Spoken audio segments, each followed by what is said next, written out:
সকল এসএসসি পরীক্ষার্থীরা আজকে ঢাকা বোর্ডের ইংলিশ ফার্স্ট পেপার পরীক্ষা অনুষ্ঠিত হয়েছে। তো এইগুলোর আমাদের এই চ্যানেলে অ্যান্সার, সব কোশ্চেনের অ্যান্সারগুলো আমাদের চ্যানেলে দেওয়া হয়ে থাকে। তো এখানে হচ্ছে আমরা অ্যান্সারগুলো দেখে নিই। এতে 2, বিতে 3, সিতে 4, তারপরে ডিতে 1, ইতে 2, এফতে 2, জিতে 4, এইচে 4, একে 4, তারপরে জেতে 3। এবং এখানে দেখতে পাচ্ছ 2 দাগের অ্যান্সার গুলো তোমাদের নিচে দেওয়া আছে, তো সেগুলো তোমরা দেখে নাও।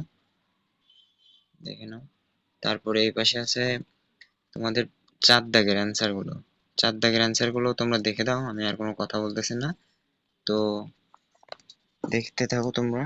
আর এরকম নতুন নতুন ভিডিও পেতে আমাদের চ্যানেলটি সাবস্ক্রাইব করে রাখো, আর ভিডিওটি ভালো লাগলে একটি লাইক দিয়ে আমাদেরকে সহযোগিতা করো। তারপরে এই পাশে আছে তোমার 8 দাগের অ্যান্সার আছে, তোমরা সেটাও দেখে নাও। প্রতিনিয়ত এরকম বিভিন্ন ধরনের এমসিকিউ সমাধান, প্রশ্ন সমাধান আমাদের এই চ্যানেলে আমরা আপলোড করে থাকি। তো শিগগিরই চ্যানেলটি সাবস্ক্রাইব করে রাখো। ধন্যবাদ সকলকে।